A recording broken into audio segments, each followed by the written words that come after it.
Glad you made it back, everybody. Tensions are escalating between Russia and Poland. Polish troops are headed to the Belarusian border to face down the growing presence of Putin's Wagner mercenaries. This comes after Putin issued a chilling threat on Russian state TV. Quote, "The Western territories of today's Poland are a gift of Stalin to the Poles. Our friends in Warsaw forgot about it. We'll remind them." Meanwhile, new reports surface that China is sending their Russian allies enough military gear to equip an army. Are Putin, Xi Jinping, and Biden, are they pushing the world towards war? Let's discuss with former State Department spokeswoman and founder of Polaris National Security, Morgan Ortagus. Hey, nice to see you. You know, Putin's comments come amid growing speculation that the so-called coup against Putin was really a fake, and worse, to make matters worse, our CIA fell for that ruse. What do you make of all that? Well, thanks for having me, Chris. It's great to be back on. You know, it's hard to know what's going on inside of the mind of Putin and his cronies and Prigozhin in that whatever that coup was, whatever that attempt was that you were talking about. It was certainly bizarre. What's even more bizarre is that Prigozhin is still alive. You know, if it was really a coup, one would think that he would be dead now, right, for failing that coup. So I'm not going to speculate there. What I will say is that, you know, you just brought up Poland, and it's incredibly frustrating. Number one, it's frustrating in general just to see this war happening, because this war did not happen under President Trump, my last boss. And in Poland specifically, you'll remember in 2017, Donald Trump went to Poland. He gave a fantastic speech, which the left decried at the time. It said it was, you know, too much on nationalism, too right wing. There was all these criticisms for that speech. Well, now it very much looks like Donald Trump was a prophet,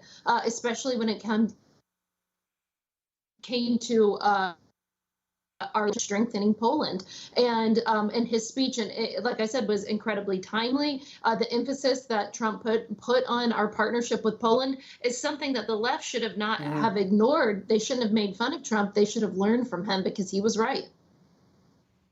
Well, with China and Russia's activities, and then, of course, further projected weakness from Joe Biden, I can't shake this feeling, and I'm wondering if you have any thoughts on it. Are we being maneuvered into World War III? And if our sons and daughters are thrust into harm's way, what exactly are they going to be fighting for? I'm very worried about it. I'm really concerned. I mean, this is certainly the most tumultuous time that I can remember in my adult life. You know, Chris, you know, you and I, like so many Americans, remember 9/11 vividly. We remember the fight, the war, you know, against terror in those early days when we thought our nation could be under attack at any moment.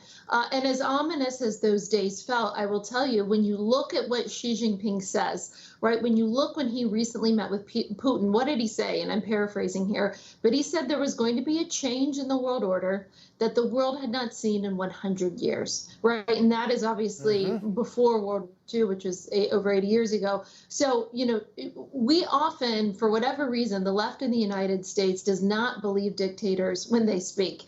And they didn't really believe that Putin was going to go into Ukraine. If they did believe that, then they would have done what the Trump administration did, which is to provide lethal aid to Ukraine ahead of time. That's what President Trump did. But instead, Jake Sullivan, the national security advisor, said, well, we're not going to give the Ukrainians any weapons unless the Russians go in, because they didn't ultimately really believe Putin would do it. Why? Because they didn't think that Putin would want to be disliked at cocktail parties in Georgetown and in Paris. And you know what, Chris? Xi Jinping and Putin don't seem to care what is said about them at these cocktail parties. Yeah, I don't think so. I think that's the last concern. And you know what? Frankly, let's not dismiss the fact that there are many Democrats in this country who are kind of supportive of of the communist agenda in China, kind of supportive of the dictatorial agenda in Moscow. You know, last week, the Pentagon confirmed that they sent a Navy destroyer and F-35 strike fighters to the Persian Gulf. Now the UK Telegraph is reporting the U.S. Navy is, quote, preparing for war in the Persian Gulf. With all the challenges we're facing now, it seems the Biden regime is doing this on purpose, spreading our forces thin on purpose. Am I seeing it right, or do you see it differently? Well, I just think it's variations on a theme, as we've talked about, Chris. It's weakness begets more weakness, right? Being weak in one theater begets being weak in other theaters. See, you'll remember probably, I think it was in the second term of the Obama administration. Remember whenever the U.S. Navy sailors were basically, on their knees when they were captured, and John Kerry fell all over himself to apologize to get them back. Well, the Iranians remember who was in charge then. And those same people that were in charge of the second term of Obama are in charge now. They know what they can get away with. Yep. When we came in the Trump administration, we said, touch our ships, just try, right? And so you'll notice that you did not have any U.S. Navy sailors on their knees in front of the Iranian regime because they did not want to test Trump. And so weakness begets war. That's what I want this administration to understand. Your weakness is provoking leaders. And when you have someone who doesn't willy-nilly commit troops, right? Donald Trump didn't get our troops involved unnecessarily around the world, but he projected strength. So dictators and despots didn't try him the way that they tried Biden. And it's very scary. Well, the United States has never gone to war because we were too strong. It's always because we have just demonstrated weakness at some point. Last thing, Team Biden is weighing a potential deal with communist China on fentanyl. The catch is it's going to require the United States to lift their human rights sanction. In essence, China is saying, okay, we're going to agree to stop supplying ingredients that are killing over 100,000 of your citizens every year in America if the United States just, all you got to do is abandon your support for human rights.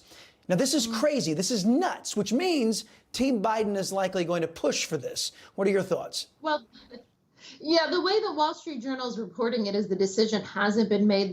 Listen, Chris, me and many others have been urging and cautioning the administration that the number one thing on the agenda with China when they meet with these leaders should be fentanyl. It's the number one killer of young people 18 to 49 in this country. And the chemical precursors for fentanyl come from China. Right? There's nothing else more important. We did finally see Tony Blinken bring it up in his meeting, the first in-person meeting that he had, which, by the way, he invited himself, begged himself to Beijing to go.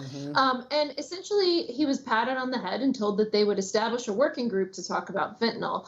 That's not something that we should ever accept. That's not something that we should tolerate. Tony Blinken said in his Senate confirmation hearing when he was up for Secretary of State that he was going to lead America's foreign policy with human rights at the front. And so I know the State Department and the Secretary is still weighing this decision, but if you give up on human rights sanctions, that will project just so much weakness to the Chinese Communist Party. And by the way, sure will. It won't do anything to help human rights, and I guarantee you it won't end up stopping the fentanyl coming to this country anyway. Morgan Ortagus, thank you very much. Appreciate your service and the time, as always, here on the Salcedo Show.